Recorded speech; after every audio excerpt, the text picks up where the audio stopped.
Michael Kay, the voice of the Yankees, joins us. Michael, thanks for joining us. Why wasn't Alex Rodriguez there yesterday? From what I heard, he wanted to be in Florida with his daughters on Mother's Day. That is what I heard. That's about as deep as it's gotten. So the fact that he sent out that tweet shows you that he was thinking about it. But I have not heard any kind of nefarious underground thing that was going on that he wasn't invited. I just heard that he wanted to be in Florida. Well, plus you had that CNBC appearance between these two that went really, really awkward. So I'm sure that didn't help in any way. Roll out the red carpet for A-Rod joining Jeter and company last night. Well, that CNBC interview, I think, should win an Emmy for something. Just most cringeworthy of all time. I mean, you scored a home run getting both of them sitting down together, and it didn't turn out that well. Although I think they both handled about as well as you could. Best moment of the night was what?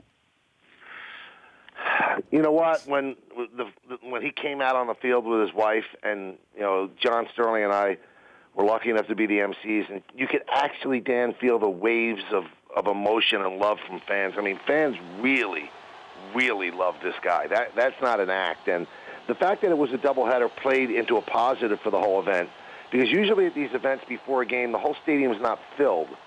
So this way they had like 3 hours. The stadium was open. There was a game before time. There was a big comeback win. So every seat was filled, and they were ready to tell this guy, thank you, and we love you. That was probably, for me, the most emotional part.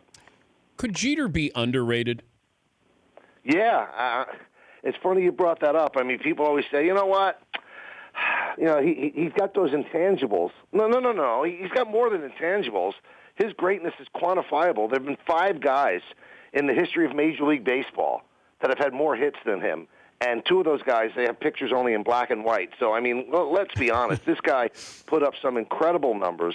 He won 5 championships. He never got into any kind of mess in New York City when I'm sure he did a lot of dating and things like that. So he just did things the right way. And forget about that. Maybe that's why people think he's overrated. If he had played in Kansas City, if he had played in San Diego, he still would have been thought about as one of the great shortstops of all time. I don't know if he'd have the hardware to go with it, the 5 rings, but he still would have been a hit machine. He still would have been the same guy. So you're one of the first people I heard say that. I think he is underrated, and I think people underrate the fact how great he is. Also, can you clear up the story of how he got number 2, given that you normally don't hand out the single-digit numbers, certainly with the Yankees, but how big a deal was that he got the number 2, and was Buck Showalter the manager at the time when he got that number? Buck was the manager when he got the number. He had been like 74 in spring training, and I don't know if you know Buck, but Buck's a little hands-on, especially back then. So I think he told the then clubhouse guy, Nick Priori, who had, it was like almost a second degree of separation all the way back to Babe Ruth. Let's give this guy number 2 because he's going to be something special. And obviously in the Yankee universe, a single-digit number is a big deal. But after they gave him number 2, when he had that quick call-up in 95, then they said, we'll give you 17 if you want. And Jeter said, no, let's stick with 2. But I think it was Showalter. I've got to call him today, but I think it was Showalter who was the one who said, let's give him number 2. But did Jeter, it wasn't lost on Jeter of what 2 would mean as opposed to 17?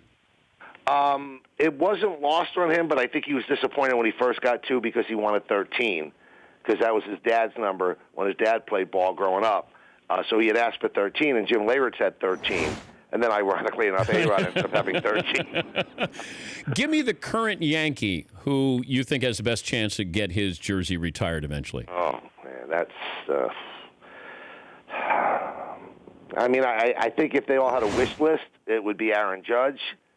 But, that's, 20 years from now, and he's got to keep playing like he's been playing for the first month and a half of the season. I mean, they've got a really, really... impressive farm system right now, and maybe that next retired number we haven't even seen yet. But off this team, I mean, Gardner's not going to get his number retired. Ellsbury's not. Headley's not. Gregorius is not. But when they ask Aaron Judge to usher out Don Zimmer's widow, that's a big thing for the Yankees in a ceremony like this. So it shows you their eyeballs are on him, that they know that he's a special type, and he's got all the things that Jeter has and the way he treats people, and it's always about team. But in order to get your number retired, you have to perform on the field. So it's hard to predict that. I would just say, if you want me to say one name, that would be the guy. If he continues to perform, I could see 99 up on that wall. He's Michael Kay, the Yankee broadcaster, joining us. The brilliance of the S Network was they made it like must-see TV, that they treated it like a Thursday night lineup on NBC, that you had stars you were tuning into. It was a game, but they had stars. And this team is a good team, or at least is on the verge of being a good team, with a really stockpiled minor league. But it does feel like it's devoid of stars, and therefore Trout, Harper somehow come into the conversation.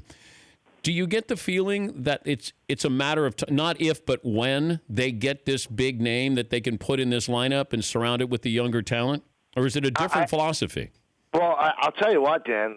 The ratings for the Yes Network for the first month and a half of the season have been through the roof. So I think people really like this team because it's young, it's energetic, it's fun, it comes back. It's had 10 come-from-behind victories, including the first game of the doubleheader yesterday.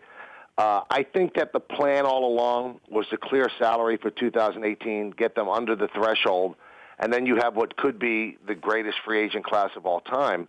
Trout's not going to be available, I think, till 20, so I think you move him aside. The guy who's going to be available is Harper and Machado. So I would say that in the perfect world, these young players that the Yankees have coming out of the system, they all develop and they become like another core four. And if they do and the Yankees are winning, maybe they don't need the expenditure of a $40 million player. But if they're just one piece away, the guy I think, and this is just me talking, nobody from the Yankees has told me this, the guy I think that they would go after, just in terms of the star wattage, would be Bryce Harper. And I think the fit is there simply because of the fact he grew up a Yankee fan, his father was a Yankee fan, and I think that means something when it goes along with the money as well. So the Yankees will certainly have the money because their payroll with all these young players is going to be very, very manageable and under the threshold. So I could see Harper, but, I've talked to a lot of the guys I work with, and a lot of them say, you know what, if you have to go for anything, you go for Machado because it's harder to get a third baseman or a shortstop who hits like that. But you could get outfielders that hit like Harper, although this year not too many people hit like Harper's hit. Yeah, I understand Machado. That almost feels like if you don't get Harper, then maybe Machado is your guy. But it feels like Trout is more of a Yankee than those other two. Well, I would agree, but he's not going to be available for a long, long time. And I think that by the time he becomes available, which I think it's 20 or 21, Dan. Okay. I think that they should be in pretty good shape. I mean, everybody I've talked to outside the Yankee organization just raves about the kids that are coming up. Not even the ones that are up here right now, but they've got great players. Like the first guy you might see, especially with the struggles of the pitching, is Chance Adams, who they just moved up from AA to AAA, and this kid's supposed to have everything that you want. So if all of these kids pan out, and usually all of them don't, and if 30% do, you'd be thrilled. But if enough pan out, maybe they don't have to spend that money, and maybe they develop their own stars. Maybe Aaron Judge becomes that must-see star, because you could see, because TV ratings are different than radio ratings because they actually exist. You could see when Judge comes up, you could see spikes and people turning on the TV because with social media, they know when Aaron Judge is coming up. So people want to see Aaron Judge hit. That's cool. Michael, great job last night. Thanks for joining us, and take care. Thank you so much, Dan. Have a good one. That's Michael Kay, Yankee broadcaster. The Dan Patrick Show, weekday mornings on Audience.